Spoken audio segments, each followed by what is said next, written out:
Assalamualaikum warahmatullahi wabarakatuh. Sampurasun baraya tepang dangude sareng pidangan dongeng sunanya. Urang dongeng dia, urang neraskeun hanca dongeng anu katunda. Kalayan kebantu jajara carios si doclo cupu sakti kuriang 7. Ieu dongeng teh karangan Mang Nyalira. Sok sanaos dongeng basajan malah mandar janten hiburan. Atuh kabadaya anu satya manco kana dongeng Mang di mana we ayana. Mugia sadayana aya dina kasehatan lahir sinerangan batin dilalancarkeun sagarubinanya. Tong hilap dirojong ditaroelan tombol sukreb. Atuh mangge nganunkeun kanu parantos like oge komen. Maka mitra supados jangkolong ngenting kana waktos urang sami-sami dangukeun kumaha teu terasna ieu carita. Sok kaparayun sadayana.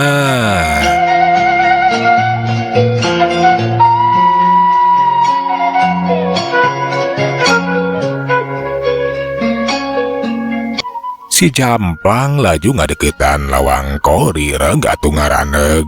Sakedapan mah jika anu merhatikeun we kaayaan. Loba jalema geuning jika nama keur talunggur ya beneran aing moal kudu hese jambe di alah ya ku aing. Kitu nanti laju we ngadeukeutan lawang kori. Sedengkeun nu aya di jero atawa satukangeun eta lawang kori nu caricing di pos jaga teu ieu sadar lamun jalma jahat anu sarua ieu ngagenjleungkeun teh nyata si Jamplang. Ayeuna teh aya datang ka eta lembur, malahan mah arek asup ka jero eta lembur. Kejanu sawara kanca teh keur jarongjon we ngarobrol. Dina kaayaan kitu dak dumadak sararea teh maning ngaren jaga tuh.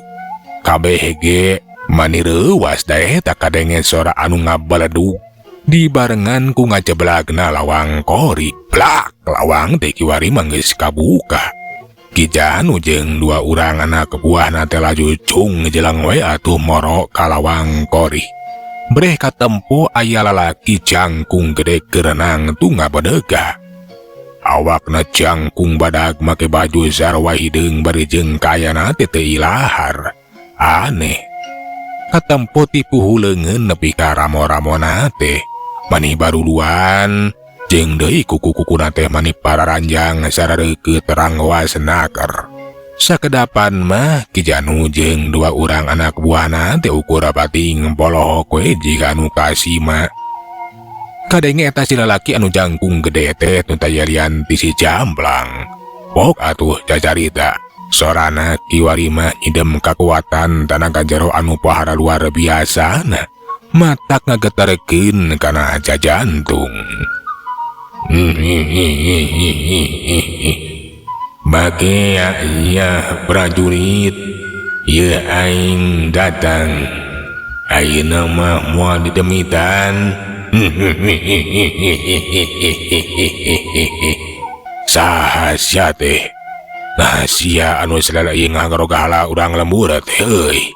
Tema kijanu nyobaan nenangkeun maneh bari tumanya ka eta si Jamplang. Ngaran aing Jamplang. Aing si Jamplang si cakar iblis deuleuh.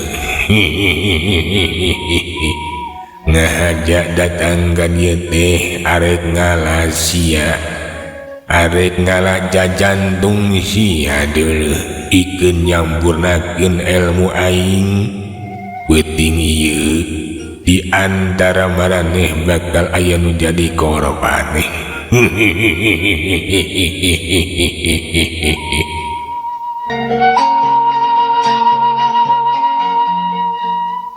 Kurang ajar. Tete lagi ning si anu sadari geus nyieun kajahatan. Ngarogahala ka urang lembur.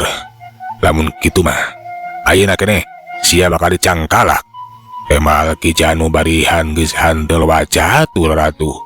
Laju ngareret ngajakan kadua urang anak buah napikeun maju we babarengan pikeun nyangkalak eta si Jamplang. Meh bareng tiluana teh pating kera jeung narajang. Ki Janu narajang bari ngahembatekeun gobangna. Hiu! Gobang Ki Janu arek nyabat kana beuheung. Sedengkeun tumbak dua urang anak buahna teh nyorocos di belah kenca jeung katuhu arek ditojosikeun kana cangkeng. Pikeun si Jamblang nu kiwari geus meh sampurna elmu cakar iblisna hanteu ieu gimir sokomo keung atuh. Ditarajang ku tilu jurusan wangkaning anu narajang teh kapan tilu urang prajurit anu geus kalatih dina elmu silat. Basa panarajang Ki Janu anu ngaheumbatkeun eta gobang arek nyabat kana beuheung. Si Jamblang teh hanteu nyingkahan jiga nu hayang mecakan. Nah, kiwari teh cenah kawadukana geus sampurna apa acan. Basa seseukeut gobang keuna kana beuheung eta si Jamblang konyonyot. Gobang teh nepikeun engkang nyod atuh. Jiga keuna kana karet we. Ki Janu mani ngaranjuk kaget. Teteh lageuning cenah eta si Jamblang teh awakna wadal boga kawadukan anu hebat luar biasa. Sedengkeun ari dua urang anak buahna anu nyorocoskeun tumbak. Tumbakna ge saruahan teh bisa nembus kana cangkeng si Jamblang. Malahan mah tumbak teh nepikeun ka pating peletok kepotong. Jeleng dua nanti pating gara jeleng we atuh ngajauhan. Inggis eta si Jamblang teh males narajang. Si Jamblang basa mireungeuh eta tilu urang prajurit ukur pating polok bakating ku kaget meureunan. Atuh manis sugemana keur. Katempo ukur jeung seurikeun we. Sorana teh manihan daruan matak pating puring ka kana bulu.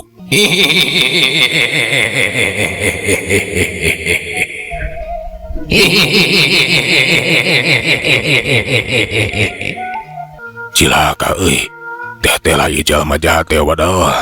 Awakna waduh, kade-kade, ulah rek gabah. Ki Janu ngingetan ka dua urang anak buahna atawa ka baturana. Nyamun Ki, teh layu si jahat teh. Boga ilmu kawadukan. Alah tapi teh lah geuning. Lain si doho celoknya. Anu nyieun tina kelaku kajahatan teh. Hanya bener. Ayeuna mah kurang geus kenyawan. Teh lah anu jahat teh lain si doho celok. Tapi jalma sejen, ayo. Ayeuna urang tarajang deui euy. Sugan jeung sugan. Kawadukana teh bisa katembus. Ku kituna asok. Urang keterukeun sakabeh pangarti jeung pangabisa. Nya mangga Kang, mangga. Ki Janu teh ngajakan dewe ka dua urang anak buahna bikeun maju dina rajang. Geus teu asa-asa kiwari mah tiluan teh ngeterukeun pangarti jeung pangabisana. Dia jelang hiu-hiu.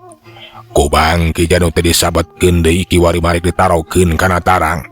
Sedengkeun dua tumak nyorocos kana beuteung eta si Jamblang. Tapi si Jamblang manehna teh yakin kana kahebatan kawadukanana. Kulantaran elmu cakar iblisna teh meh geus sampurna. Lihan tiboga kakuatan anu hebat cakaran anu ampuh. Malahan mah awakna teh jadi wadukoehan teu teraku pakarang. Basa Gobang nyabat narok kana babatok kenyonyon. Gobang nanti nepikeun ka ngeper atuh. Sedengkeun tumbak anu geus eueuh mata tumbakna teh basa dicorocosikeun kana beuteung nyod sarua ngakonyonyot. Jeleng tiluan teh pating gara jeleng.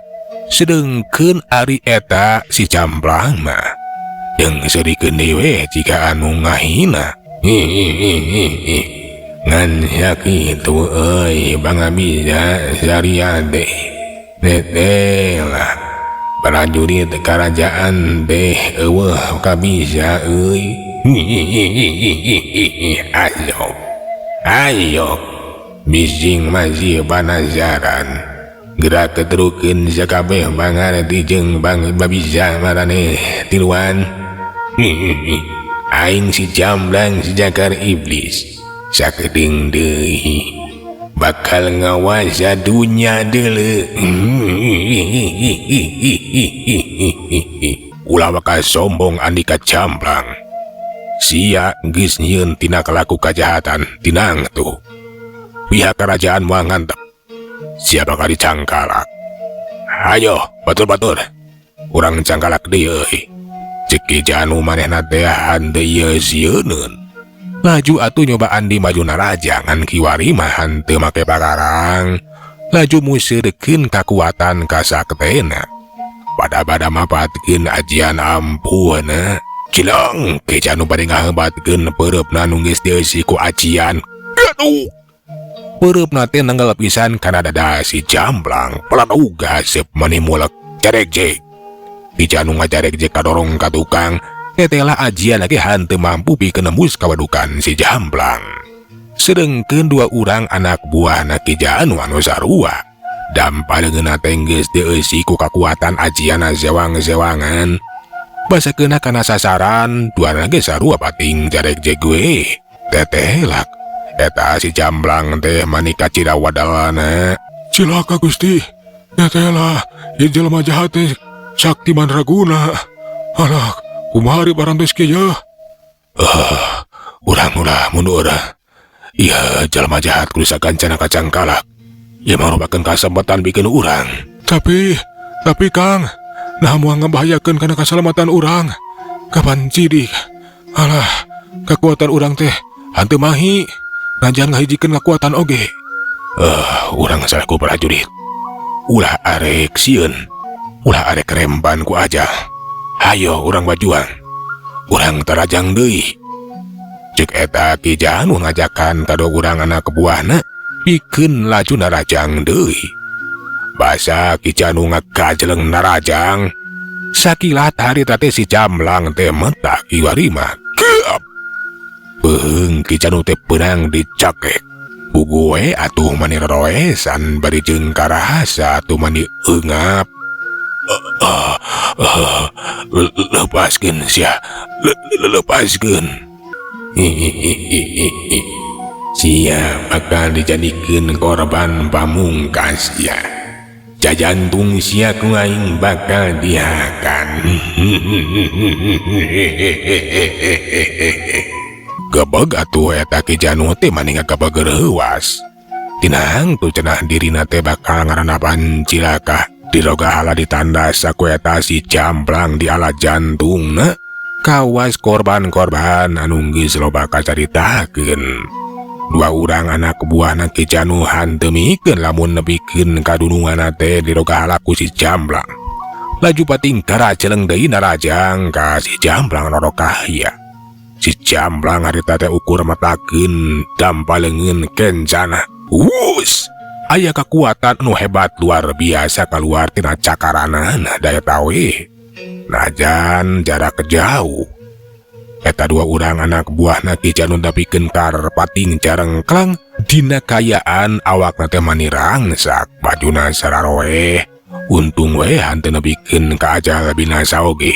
Basa geus mireungeuh anak buahna Ki Janu pating galoler geus teu walakaya. Kiwari mah si Jamblang ngalepaskeun cekekan kana beheung Ki Janu. Ngan lain arek dilepaskeun. Tapi kangen sakilat leungeun katuhna ti kiwari teh dicorocoskeun kana dada lebah kencana Ki Janu. Jeros! Koceak! Ki Janu teh atuh mani ngoceak ngakerop panjang.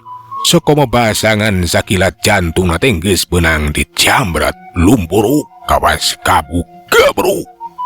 Ki Janu katampo geus teu bisa usik-usik acan. Cicing we pikeun salilana ajal binasa. Ayeuna ilmu aing bakal campurna.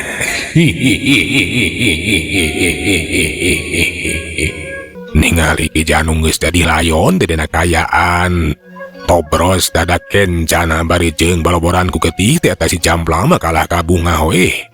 Bari merhatikeun kana jantung Ki Janu. Geus kitu eta jantung atau jantung di dahar we atuh mani cacamuilan.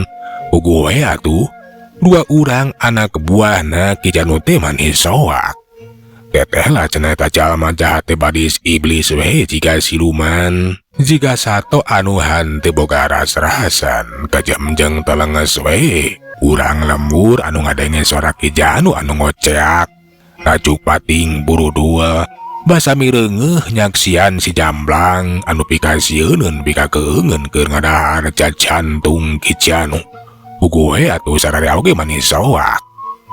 Si Jamblang sabada ngadahar jantung eta Ki Janu awakna teh ngadadak roba. Awakna kiwari mah bekebaruluan kabeh.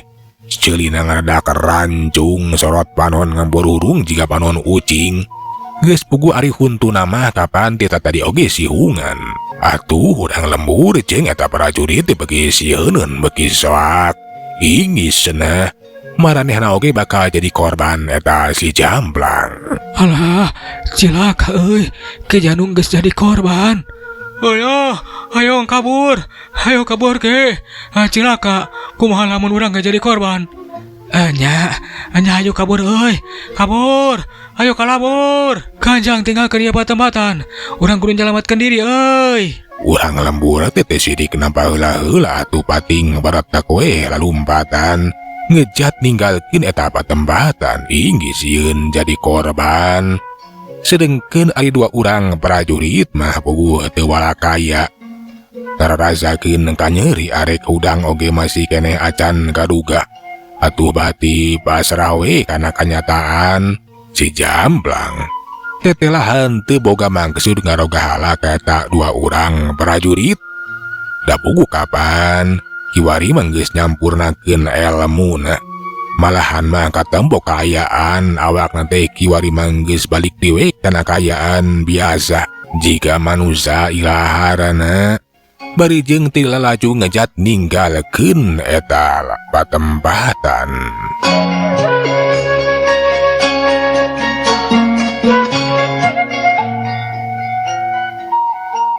Atuh eta dua urang prajurit teh maneh ngemplong hatena.